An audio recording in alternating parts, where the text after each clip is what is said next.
동기탱천해가지고 정벌하는 건 좋은데 1차 때 윤관이 어떻게 보면 이제 속수무책으로 그냥 강화를 맺었단 말이에요.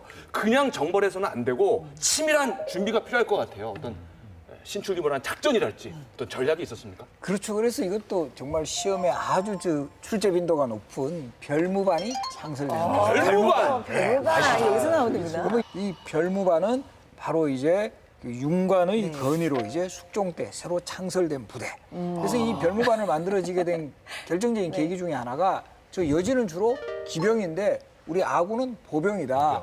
상당히 우리가 좀 불리하다. 이렇게 해서 윤관이 건의를 했고 숙종이 그 제안을 받아들여서 바로 그 유명한 정말 출제 빈도 높은 별무반이 창설이 되는 거죠. 이 별무반 뭐 오늘 얘기가 나온 김에 조금 더 이제 자세히 알아봤으면 좋겠어요. 알아봐야죠. 그건 전문가에게 물어봐야죠. 아, 그렇죠. 예, 만물각 연결해 보겠습니다. 박금수 박사님. 네, 안녕하세요. 네. 자, 별무반은 구체적으로 어떤 거였나요? 네, 이 별무반은 기병을 강화한 특별군대였습니다. 그래서 크게 기병이 신기군과 보병이 신보군으로 나누고요. 다양한 무기를 사용하는 전문 부대들이 있었는데요. 강한 활을 쓰는 경군군이 있었고요. 여기에도 이제 강노군이라고 해서 굉장히 강한 노가 있어요. 하나가 아니라 막 두세 개를 연결한 굉장히 강력한 노가 있었고 여기에 담겨 있는 무기가 또 있었습니다. 이 자루 안에 담겨 있죠? 무기? 이 자루 안에 뭐가 있을까요? 돌? 무기요? 어머, 너무 빨리 맞추셨는데요? 아니, 지금 내렸는데 콩 소리가 돌 소리 같았어요. 쇠 같은 거 아니야? 돌이 맞습니다. 네. 이 돌을 던지기도 했겠지만 돌 팔매에 껴서 굉장히 먼 거리를 투척하는 그런 이제 석투군이 있었어요. 입으로 부는 대각입니다.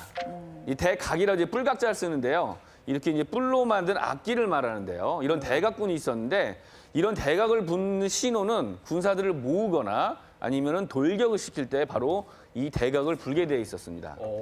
자, 그런데 이게 왜 전문 부대냐면은 굉장히 혼란한 전투 상황, 옆에서 막 사람이 죽어 나가는데도 끊임없이 이 대각을 불어서 돌격을 시키는 그런 대각군의 임무가 굉장히 중요했죠.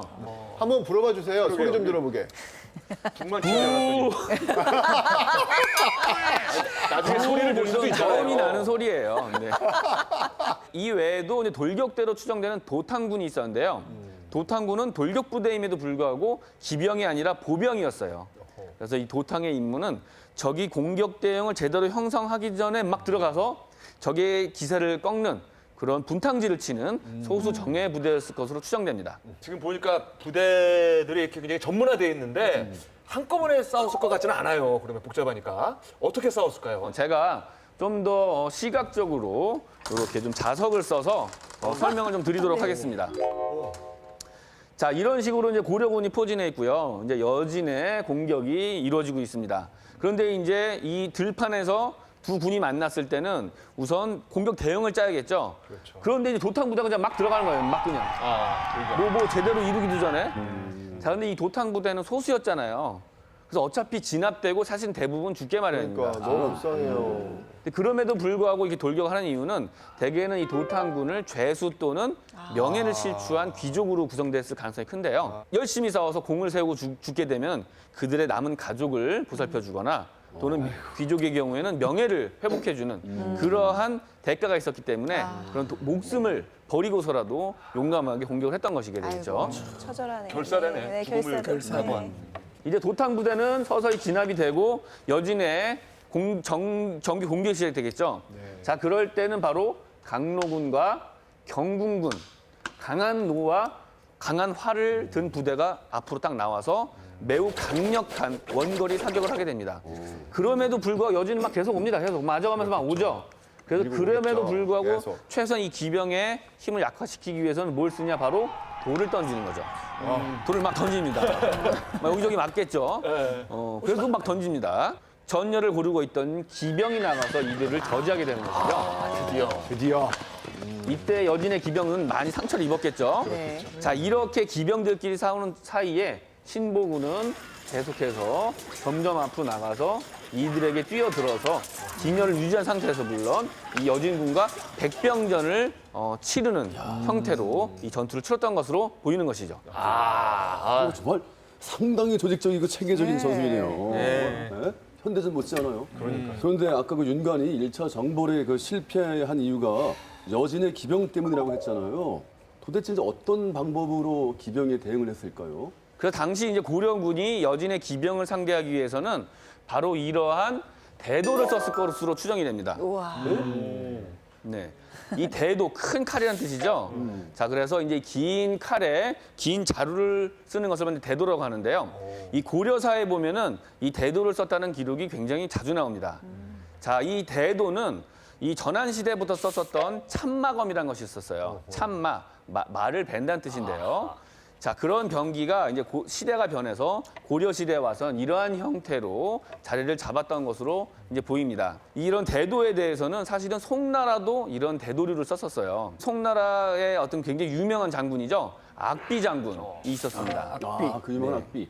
그렇죠. 이 송사 악비전에 보면은 1140년 금나라의 전투를 벌일 때 이러한 대도류, 당시에는 이제 마찰도로 불렀었는데요. 이런 마찰도로 무장한 보병을 양날개로 배치해서 금나라가 자랑하는 중무장의 기병을 저지하기도 한 기록이 있습니다.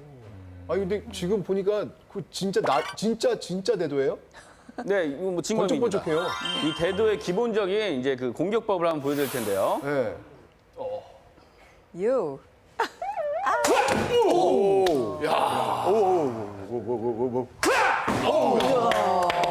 진검이야, 진검. 자, 이렇게 내려배기, 올려배기 기술을 보여드렸는데요. 자, 이러한 기술로 이제 적의 기마병을 상대했던 것이죠. 굉장히 강력한데요. 그러게요. 네, 위력이 저 대나무 저 쉽게 자르는 게 아니거든요. 당연하죠. 여기 네. 만만하지 않아요. 결국 만만하지 그러니까요. 않아요. 대나무 자르는 모습을 봤는데 그러니까요. 저거를 기병을 상대로는 어떻게 달려오고 하죠? 있어요, 지금? 네. 자, 이러한 기법을 상대로 이제 그 마병이 이제 돌격하는 상황을 이제 상정해 보면요. 이 자꾸 위를 노리려고 하면 사실 당하게 되죠. 그래서 허점인 바로 말의 다리를 노리는 겁니다.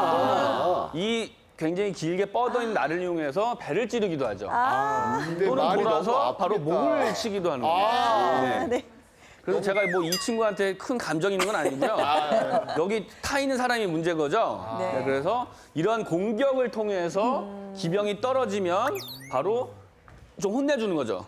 이렇게 네. 이런 기법으로 적을 상대하기 때문에 특히 이제 그 악비 장군의 경우에도 병사들에게 위를 보지 말고 말의 다리만 노리도록 했던 것입니다. 그야말로 허점을 딱 찌르는군요. 야. 그러게요. 자, 아마도 이 고려의 별무반은 이런 대도를 이용해서 여진의 기병에 대항했을 것으로 추정이 되는데요. 자, 이러한 대도류는 조선 전기의 장검, 그 조선 후기의 협도라는 이름으로 계속해서 쓰이게 됩니다. 자, 이러한 점은 우리 민족이 북방 기병을 상대해야만 했던 그런 역사와 이제 밀접한 관련이 있다고 볼 수가 있겠습니다. 네. 자, 오늘 별무반에 관한 자세한 내용 잘 들었습니다. 감사합니다. 네, 감사합니다. 네.